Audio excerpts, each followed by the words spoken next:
नमस्कार, मी अर्चना गावकरच्या रेसिपी या चॅनलवर तुमचं स्वागत। मी आज तुम्हाला माझ्या सोप्या पद्धतीने पालक पनीर दाखवणार आहे। एकदम साधी सरळ सोपी पद्धत आणि एकदम खायला टेस्टी। तर इथं मी पाणी गरम करत ठेवलेलं आहे। पालक मी स्वच्छ धुवून देठ काढून त्यामध्ये आता टाकत आहे आणि फक्त 2 मिनिटात हे उकळून घ्यायचं। पालक टाकल्यानंतर आणि गॅसच्याच मोठीच ठेवलेली आहे, हे उकळून घेऊ फक्त 2 मिनिटं। तर पूर्ण व्हिडिओ पहा, एकदम माझी साधी सोपी पद्धत। 2 मिनिटं झालेली आहेत, हे काढून घेऊ। तर इथं बर्फाचं पाणी घेतलेलं आहे, थंड पाणी।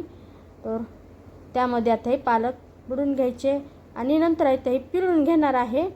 पिळून घ्यायचे आणि ते मिक्सरच्या भांड्यात टाकते।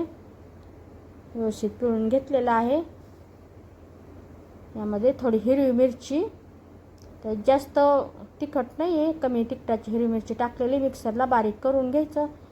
थोडेसे बर्फाचे तुकडे टाकलेले आहेत। भांड्यामध्ये तेलामध्ये आता हे थोडं काही सेकंद असं मोठ्या आचेवर परतून घेणार आहे, जास्त परतवणार नाही आहे, थोडंसं परतून घ्यायचं। ते काढून घेऊ। परतून झाल्यानंतर तेलामध्ये जिरे टाकल्यानंतर इथं कांदा असा किसून घेतलेला आहे आणि टोमॅटोही किसून घेतलेला आहे। व्यवस्थित असं कच्चेपणा जाईपर्यंत मोठ्या आचेवर आता हे परतून घ्यायचं, कच्चेपणा नाही राहू द्यायचा। नंतर अद्रक आणि लसूणची पेस्ट वाटण टाकलेलं व्यवस्थित असं परतून घ्यायचं। खमंग असा सुगंध सुटलेला आहे। यामध्ये आता ही लाल मिरचीची पूड, लाल तिखट, यामध्ये धने खडे मसाले काही नाही, फक्त सुक्या लाल मिरच्या आणि किचन किंग मसाला घेतलेला आहे, हळद घेतलेली आहे। व्यवस्थित असं मिक्स करून घ्यायचं। किचन किंग मसाल्यामुळं छान असा स्वाद येतो। कसुरी मेथी टाकायची गरज नाही पडत किचन किंग मसाल्यामुळं। आता हे मिक्स आयतं पालक पनीर मिक्स हे टाकत आहे। तुम्ही नाही टाकलं तरी चालेल, पण छान असा स्वाद येतो, मस्त असं ग्रेव्ही बनते।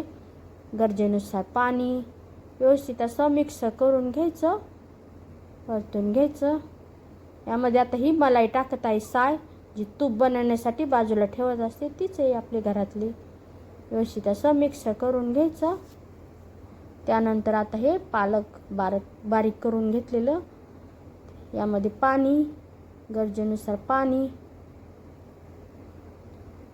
मस्त अशी फटाफट माझी साधी सोपी पद्धत।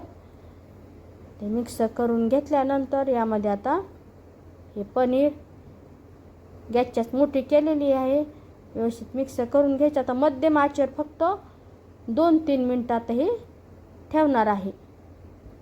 तर छान अशी ही 2-3 मिनिटानंतर पालक पनीर तयार झालेलं आहे। माझी साधी सोपी पद्धत आवडली असेल तर माझ्या चॅनलला सबस्क्राईब करा, या व्हिडिओला लाईक करा, जे हाईप येतं त्यावरही क्लिक करा आणि पहा किती सुंदर असा रंग आलेला आहे।